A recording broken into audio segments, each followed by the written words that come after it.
Do you believe it? Yeah. Because I watched the whole darn thing.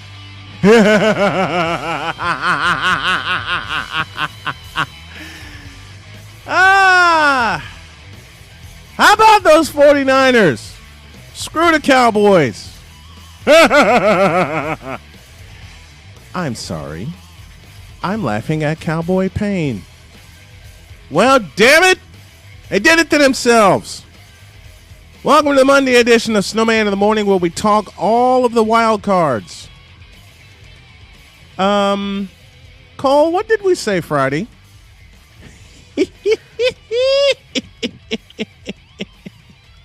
We both said that the Cowboys were not physical enough to meet up with the 49ers. We said that the 49ers off the bus will be all about running. We also said that the Cowboys do not utilize Ezekiel Elliott far enough as they should.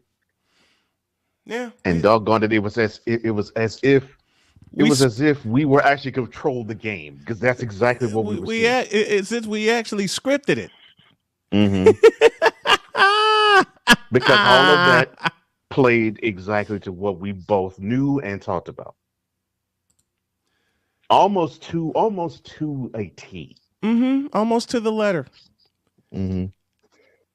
If y'all have a horse like Ezekiel Elliott, why is Dak Prescott throwing the ball 44 times? That makes no sense, but as I have said often, I will never trust a team that has Mark McCarthy as the head coach of it. Nope. Never. Nope. Can't do it. Won't do it. No. I mean, why? It's laughable. It's laughable. It's at this pathetic point as well. Yeah, it is. It would be. What did Mike Valenti say one show? It would be funny if it wasn't so sad. Yeah. I mean, here's the brass tacks of truth of it all. And the following one I'm going to say will tell you that I do not have a horse in the race in terms of loving or hating the Cowboys. Right. The Cowboys are a more talented team than the 49ers. Period. They Period. Are. The Cowboys have the ability to beat you different ways, more so than the 49ers did. Mm-hmm. The Cowboys, when they play to their potential, could simply wipe the floor with many teams. Yes. And if the 49ers were mistake prone, they could do the same with them. Exactly. The problem with that is you have a head coach that coaches antithetical to what the team is built. The team is now built to run the ball and to get after the quarterback. Yep. Which normally, if the defensive side of the ball is built to get after the quarterback, the offensive side of the ball has to be about running the ball. Mm-hmm. It should not be about the offense throwing the ball 40, 45, 50 times in the game, because that will and denying your running and barely having them run the ball 20 times as a team, not just Ezekiel Elliott, as a team. That gives other teams a chance to win. And that definitely gives a team like the 49ers, who wants to control the game with the running game, a chance to win. We both saw that. The 49ers took advantage of that because they saw that as well. From the beginning. Bam. There you go. From the first drive of the game, they marched right down the field and put it in the end zone. Elijah Mitchell, I said 25 carries for him. He had 27 for 96 yards. I said that was good. That was good. And I almost wanted to text you at halftime because I saw 15 carries for Mitchell, and people will say, well, he only got 57 yards. That's not a good yards per carry average. Here's the thing. Normally with your number one running back in the playoffs, it's not necessarily about the yards per carry. Now, if it's there, it's a plus. Exactly. It's not about the yards per carry. It's about if that particular person is moving the chain, because you don't need that many yards per carry to move the chains. Exactly. Because really that don't. told me, yeah, because that told me, okay, they're in a lot of third and short situations or second and short situations. Okay, I'm good with that. So when I saw that number 15 for the carries, I was like, I love it.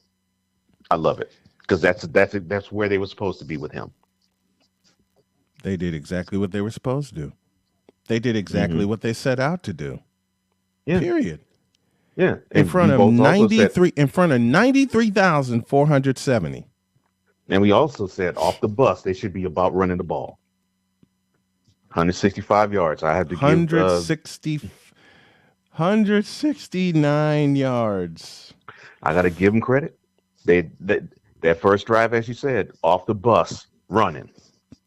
They Debo capped it off Sam with a. Debo They capped it off with the Samuel, run. Elijah Hmm. Mitchell, Hmm. and the third down efficiency, 6 for 13 for San Francisco. 6 Hmm. for 13. And this is against a top five defense. So Supposedly. And I yeah, say, and I yeah. proudly say Hmm. supposedly because anybody who watches football very carefully and have watched these two teams, they know the 49ers are going to challenge any top rated defense.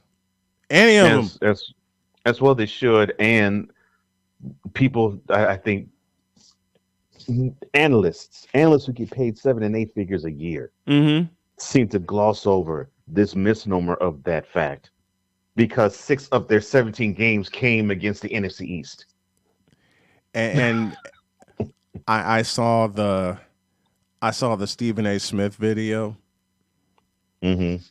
He said it best. While everybody was praising the Cowboys, you and I and he figured they weren't going to win a playoff game Hmm. because they ruled against the NFC East. Yes, they were 6-5, now 6 against everybody else Yeah. because they figured out the formula: run it down their throats. Hmm. Run it down their throats. It's pretty simple. Hmm. And that's exactly what they did. And I love the man. Can I gush real quick on Kyle Shanahan for a second? Go for it.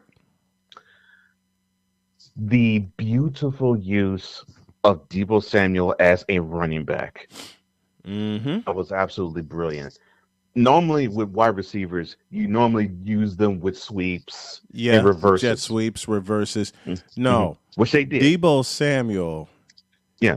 is a running back Which in a they did. wide receiver body. Right. I was gonna say they did that with him in that game, Mm-hmm. but they also did straight pitches and handoffs to him Yep, as if he was sure a running did. back. Sure did. And I say Green Bay has no clue what they're going to see next weekend. And in my opinion, Green Bay is worse run defensively than the Mm-hmm. Cowboys are. We exposed that 2 years ago, which means this week I get my buddy Rod Peterson on the show and I get to gush in his face about the Cowboys going down. But it's gonna be a fun conversation. It's Mm, because his favorite team's the Cowboys, but I love having right. Rod on the show. Anyway, any way it Hmm. goes, I love having him on the show. So he'll join me later this week. But I want to pose a question, and I know you'll have the answer to it. Dak Prescott, what the hell are you doing? I'm so glad that you brought him I up. Okay. figured you would have an answer because I saw the ending I did too. and I was speechless. For I once, for once I was speechless, but then a couple of hours passed and the first question out of my head was, what Dak was he thinking? Prescott, what the hell are you doing? I'm so glad you brought his name up. Throughout that game, he was just not on, and he Nope. finally got somewhat on in the touchdown drive where he capped it off with the 6 yard scamper in the end zone. Mm-hmm. That last drive, basically the drive to end the game, they successfully in 3 plays gained 40 yards Yep. by throwing basically out routes Mm-hmm. 3 times in a row. They Yeah. threw 3 consecutive out routes. Yep. And then they inexplicably, I don't know if it was Kellen Moore, the offensive coordinator for the Cowboys. I don't know if it was Mike McCarthy, the head coach of the team, or if it's Dak Prescott who basically got the call and audibled in his head, or just thought, okay, well, I'm just going to sneak and get a few yards.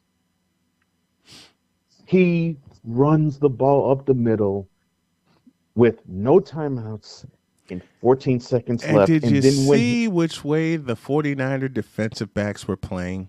They were playing the sidelines. they were playing the sideline, that was the reason why he ran up the middle. You absolutely give him the middle with no timeouts on a running clock. Yeah. You absolutely do that. Mm-hmm. No timeouts. 14 seconds ago, he decides to keep it and run. He gets a little more than 10 yards. Now, this is the part where I really enjoyed. And I'm not talking about from what I saw. I'm talking about I'm talking about the reaction thereof. Right. So those who did not see the game, so after the slide, Dak hands the ball to his center. His center spots the ball. The referee collides behind Dak, which pushes him in front of the center. And the ref finally gets the ball. He spots it, and he spotted it basically like a yard back than where the Cowboy center spotted it. And by the time that they were able to actually snap the ball, well, the game was over. Yeah, clock ran out. What I enjoyed about all of that was there was so many people who wanted to put the blame and the onus on the referee. Nope. The blame is on Dak Prescott. I'm like, no, sir. No, and there was one who said, well, this is inexcusable. The referee was like 30 yards behind the play when Dak slid. So it is not the referee's responsibility to help a team out. It is the player's responsibility to help the referee out. So in that instance, you move out of the way. Move out of the way. And Tony Romo said it beautifully. If I were Dak Prescott and I actually pulled that ridiculous play of actually running the ball up the middle with no timeouts left and under 20 seconds, I would get up. I would try to locate the referee. I would throw the referee the ball as fast as I could possibly get it to him, so that he could spot the ball, and you get an extra play. And then you get an extra play, because I guarantee you, if that were to happen, you would have had probably 1, maybe 2 seconds on the clock left. Yep. But that play right there, and this is why I'm glad you mentioned him and the Cowboys. That play right there is a microcosm of the Cowboys' issues that I have with the team. That play right there, the best teams and the elite teams practice that. They have referees in their practices, and they have those situations where, which also tells me they may have practiced it, but they didn't practice it correctly. That's what I was about to say. They have coordinators and head coaches say to the quarterback, all right, you got no timeouts left. The clock is about 20 seconds to go. You have to run up the middle. What do you do once you slide? Go. Yeah. And they practice. All right, once you slide, look for the umpire. Look for the umpire. Throw him the ball so he can spot the ball as fast as he possibly can. Period. And that right there showed the ball to his center. And that right there tells you why the Cowboys cannot win anything playoff wise, and will not win. They are undisciplined, and if you doubt that, 14 penalties also count to the lack of 89 yards. 14 penalties. Half of those were pre-snap. Yes, half of those was pre-snap, and 8 of those either gave the 49ers a first down or prevented the Cowboys from getting a first down. So those two things right there, especially the last play of the game, tells me the Cowboys are so undisciplined. The talent is all over the place, but it's so undisciplined. The talent's great, but the ineptitude is everywhere with the Cowboys. It is everywhere, and I look to Mike McCarthy, Mm-hmm. because that is his job to get his team ready. His team on that play showed they were not ready, and that's just fact. That's not hate. That's just fact. I That's saw it with my fact. own two eyes. I'm like, man, he did not get his team ready, and you can see it in Undisciplined. that play. Undisciplined. Undisciplined. So if I were the 49ers, I would send Mr. McCarthy an early Christmas gift Mm-hmm. For because next year. he for next year because he gift wrapped. Not saying the 49ers didn't earn it because they did earn it, but he gift wrapped the 49ers to make it to the next round easier Yep. than they should have. Mm-hmm. Much easier. I Mm-hmm. mean, the 49 the Cowboys got back in the game, yes, but even with them losing Fred Warner and Nick Bosa to a concussion, Warner to a leg Right. injury, Oh, you you mm. had the feeling they were going to close it out. And the Cowboys just helped them right along to close it out in the final seconds. Mm. Yeah. I felt it. I felt it when, and this was a beautiful call too, because this is why I love watching the 49ers defensively. Almost all game long, they didn't blitz, but the fourth and 11, or around the 2 minute warning, when the ball was around midfield, They sent everybody. they sent the house. They sent And the house. they sent the house. It was the perfect time to do it. And the routes the routes the blitzers took were beautiful too, because Mm-hmm. it denied Prescott to just run up the middle, and it also denied him to run to a side. So he had to find some way to get a throw off. So Yep. he could not scramble, and he couldn't check down because there was no receiver near him. Mm-hmm. So he had to chunk the ball downfield, Yeah. and the pressure made it beautiful to the point where Jack threw off his back foot, and he turned his receiver Cedric Wilson around, and he slipped and could not get the ball. Beautifully done. That was Beautifully game. done. That was game set match. To me, that was the game set match, That because was after that it was okay. So how are the 49ers going to close this game out? Because it's on them, and that's exactly how I looked at it. mm-hmm. And they closed it out. First playoff win ever in Dallas for San Yes, first Francisco. playoff win for Dallas. I didn't realize that. First playoff win ever in Hmm. Dallas. I didn't realize that. I heard that last night. I was like, man, all these times they played against each other, and Dallas And was we one of the never few times. we Yeah, we never Dallas. beat them in Dallas. Right, Dallas was one of the few times San Francisco, but San Francisco never returned the favor in Dallas. I was like, wow, okay, and that was the first. That was the first Well, time.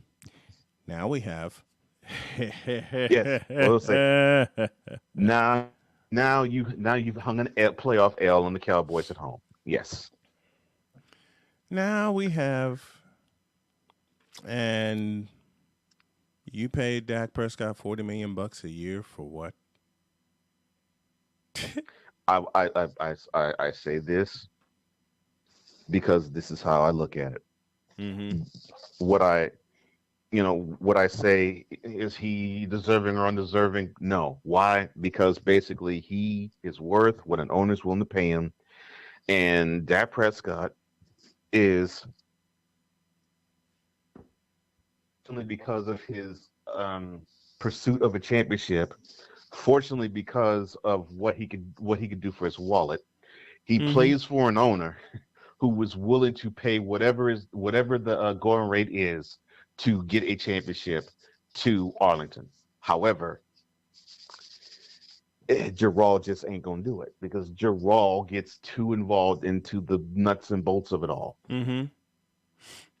He does. Yeah. And Giral, there's your lesson right there. You And yeah. you paid your quarterback to basically run you out of the playoffs. And he also chose the head coach to do the same. And on top of that, people were saying back in 2016, well, it looks like Romo is not going to be the guy anymore. Dak is probably going to be the guy. Mm-hmm. And now Dak is stuck in the same boat as Romo was, a guy who has not taken his team to the NFC Championship game, let alone the Super Bowl, in his stint so far as a Cowboys QB. Fun fact before we go to a break. I saw this when I was perusing YouTube earlier. Mm-hmm. Garoppolo has more wins, more playoff wins than the Cowboys have since 2000. So that'd be 1, 2. 3-1. 3-1. Since when? I'm sorry. 2000. I believe that was Since 2000. Yeah, I Since believe 2000, that was the. Since 2000, you say? I may have gotten that wrong because the Cowboys only. Cowboys have 2. Was it 2 or 3? I know they have 2 because I know Roman has 1 and Dak has 1. Okay, then I got that. Then I got that wrong. Then. Mm-hmm. Well, it's 3-2 then, because Yeah. Romo has 1, Prescott has 1, Garoppolo has 3 in the past 2 years. In the past 2 years. In the past 2 years, 3 in 2 years versus 2 since 2000. Well, all I gotta say to Cowboys fan, and I will say even more about you guys on the Daily today, is 26 years in counting, Cowboys fan. Cowboys. I'll say this before we go to break. You know who Cowboys fans remind me of? Cup fans. And I already told you that story on November 2nd, 2016. Mm-hmm. Yeah. I don't need to say anymore. Played his final game, but he didn't mention the word retirement. True. That and more. Snowman in the morning, back at a flash. This is Mario Andretti. You know me as a race car driver, but I'm also a Meals on Wheels volunteer. I've raced against the sport's biggest personalities, but I've never met more vibrant, amazing people than the seniors served by Meals on Wheels. As a volunteer, you deliver a hot, nutritious meal and a friendly hello to someone just like your mother, grandfather, or next door neighbor. These seniors are inspiring people with incredible stories to share, and they love to see you. The smiles you get back are priceless. Delivering with Meals on Wheels is easy, and you don't have to drive like me for it to be quick. You can volunteer your lunch break once a week or just once a month. With 1 in 6 seniors facing hunger and many more living in isolation, your lunch break can make a real difference. So, America, let's do lunch. Volunteer your lunch break at americaletsdolunch.org. This message brought to you by Meals on Wheels America and the Ad Council. Right now, our country feels divided, but there's a place where people are coming together. I gotta tell you, I was nervous to talk to someone so different than me. Me too, but I'm glad we are. One Small Step are helping people with different political views, beliefs, and life experiences come together through conversation, and it feels good. Wow, your story is so... Interesting? Yeah. Sit down, talk, and listen to one another. They can break down boundaries and connect as human beings. At lovehasnolabels.com/onesmallstep, you can listen to amazing, life-changing conversations and find simple tools to start a conversation of your own. I know one thing. This conversation gives me hope. It gives me a lot of hope too. Take